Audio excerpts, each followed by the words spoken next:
मन अति प्रसन्न है मेरा। गुदगुदी हो रही है सोचकर मन में, मेरा भरत राजकवि होगा। ये कैसी बातें कर रही हो? क्यों? अरे गुणों और लक्षणों के आधार पर ही तो पद मिलता है। राम तो निश्चित ही राजा बनेगा और लक्ष्मण तो अवश्य ही सेनापति बनेगा, और शत्रुघ्न, उसे तो कोई छोटा मोटा मंत्री का पद मिल ही जाएगा। किंतु भरत, उसकी कविताएं तो पूरे संसार में प्रसिद्ध होंगी।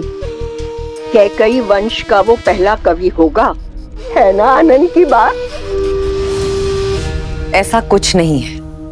भरत भी ऋषि वशिष्ठ से शिक्षा लेकर लौटा है। साहस और पराक्रम और वीरता में वो बिल्कुल अपने भाइयों जैसा है। रहने दो कैकई, इन हाथों से तुम्हें और युद्ध जीत को पाल पोस कर बड़ा किया है, और मैं एक दृष्टि में देखकर बता सकती हूं कि किसमें सत्ता संभालने की क्षमता है और किसमें नहीं। और वैसे भी कैकई, जैसा तुम चाहती थी वैसा ही तो बनकर आया है तुम्हारा पुत्र, राम की छाया। किंतु कभी सोचा है कि जब सूर्य सामने हो तो छाया को कोई नहीं देखता? बस मंत्रा, बस, अब एक शब्द और नहीं।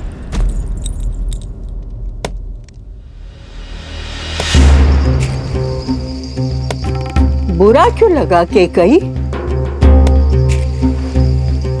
तुम तो अवध की रानी हो, राम की मां हो। मैं तो आज भी तुम्हारी दासी मंत्रा हूं, तुम्हारी शुभ चिंतक। मंत्रा, एक शब्द और नहीं। निकलो यहां से, और एक काम करना, आज रात तुम बाहर ही सोना। जाओ यहां से। मैं चली जाऊंगी कैकई, मैं तो श्वान हूं, कुकर। मैं वहां आंगन में रहकर भी तुम्हारी रखवाली करूंगी कैकई। और कब तक? मेरे बाद कौन तुम्हें संभालेगा?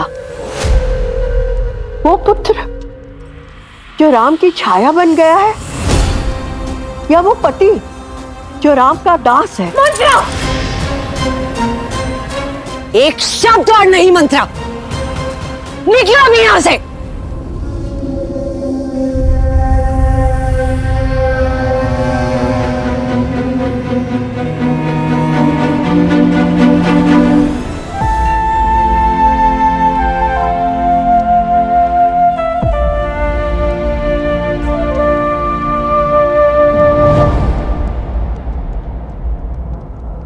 जैसा तुम चाहती थी वैसा ही तो बनकर आया है तुम्हारा पुत्र, राम की छाया। जब सूर्य सामने हो तो छाया को कोई नहीं देखता। मेरे बाप, कौन तुम्हें संभालेगा? वो पुत्र जो राम की छाया बन गया है, या वो पति जो राम का दास है?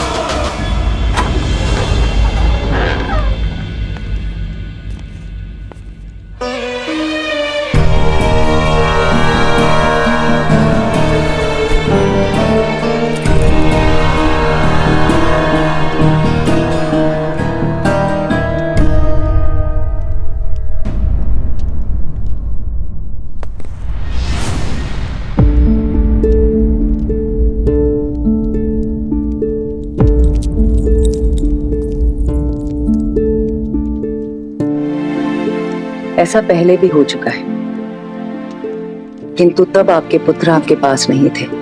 अब तो आपके पुत्र आ गए हैं, अब क्यों नहीं सोए? वर्षों से प्यासी इन आंखों को तृप्त कर रहा हूं कैकई। किंतु तुम क्यों नहीं सोई? क्योंकि आज भी इनके भविष्य के सपने मेरी आंखों में है। महाराज, चलिए ना, उपवन में चलते हैं, थोड़ा भ्रमण करते हैं।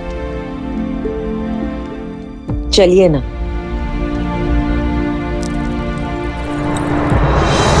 नहीं कह गई, मेरे पुत्र अभी अभी लौटे और तुम उन्हें मुझसे दूर भेजने की बात कर रही। मैं उन्हें कल भेजने की बात नहीं कर रही। 1-2 मास उनके स्नेह का आनंद उठाने के पश्चात हमें एक कठिन निर्णय लेना होगा महाराज। नहीं कह गई, ये वियोग मेरा हृदय तोड़ देगा। अयोध्या के सुयोग के लिए ये वियोग आवश्यक है महाराज। वो बरगद का पेड़ देख रहे हैं? आपने ही उसे उसके पिता की छाया से दूर किया था ताकि वो पनप सके, किंतु अन्य पौधों का क्या, आपने कदाचित नहीं देखा है, लेकिन मैंने एक बात का अनुभव किया है। संदेह नहीं कि राम एक दिन अयोध्या पर राज करेगा, किंतु तब उसे विश्वस्त और अनुभवी भाइयों की आवश्यकता होगी। इस वक्त अति आवश्यक है कि हमारे सारे पुत्र राजकाज, सैन्य संचालन सीखें। राजनीति भी यही कहती है कि साम्राज्य के सभी पुत्रों को एक साथ एक स्थान पर नहीं होना चाहिए। आप जानते हैं मैं अपने पुत्रों से अत्यधिक प्रेम करती हूं, इसलिए चाहती हूं कि आप राम को राजकाज सिखाएं।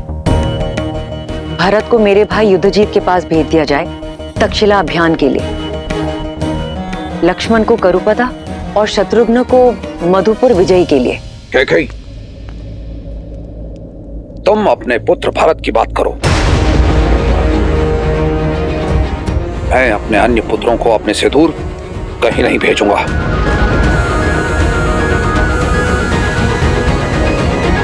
क्या कहा आपने? केवल मेरा पुत्र भरत, अर्थात भरत के अतिरिक्त मैं किसी की माता नहीं।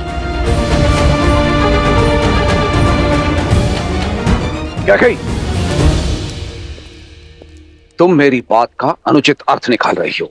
मैं आपके शब्द और अर्थ दोनों समझ गई हूं महाराज। आप केवल मेरे पुत्र भरत को कैकैया जाने का आदेश दीजिएगा, और यदि वो प्रश्न करे तो उसे कह दीजिएगा उसकी कठोर मां कैकई ने आदेश दिया है। और हां,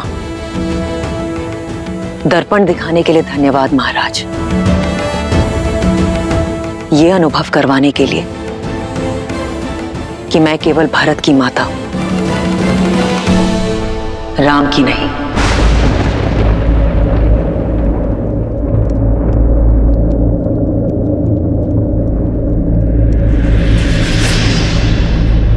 क्या कही?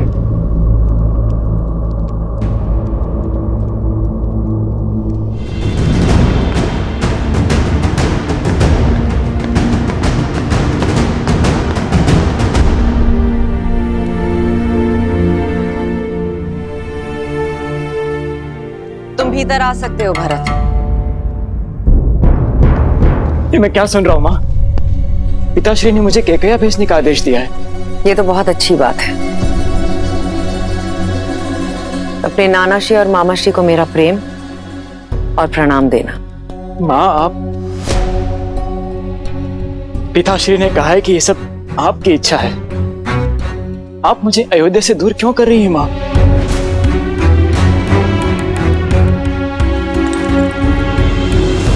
क्योंकि अपने भाई राम की छाया से दूर जाना आवश्यक है तुम्हारे लिए,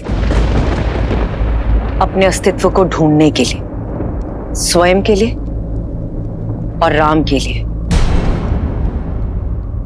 अपनी निर्दयता राम भैया पर मत थोपिए माँ। आपका द्वेष किससे है?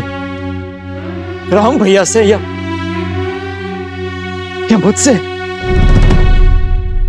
द्वेष? राम मेरा ज्येष्ठ पुत्र है, गर्व है वो मेरा।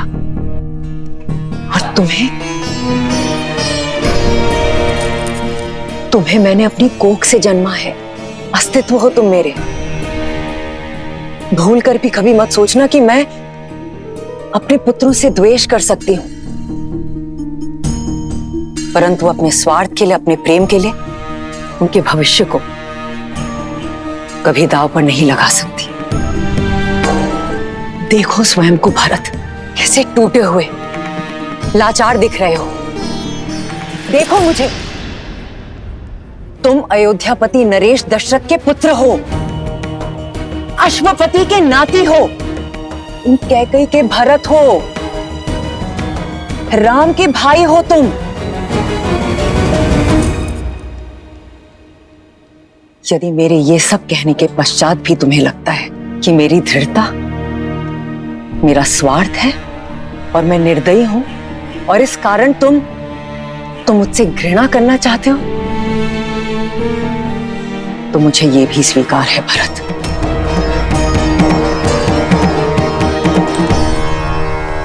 और यदि तुम ये मानते हो कि मैं अपने पुत्र राम से घृणा करती हूं, तो ये भी मान लो, किंतु मैं किसी मां,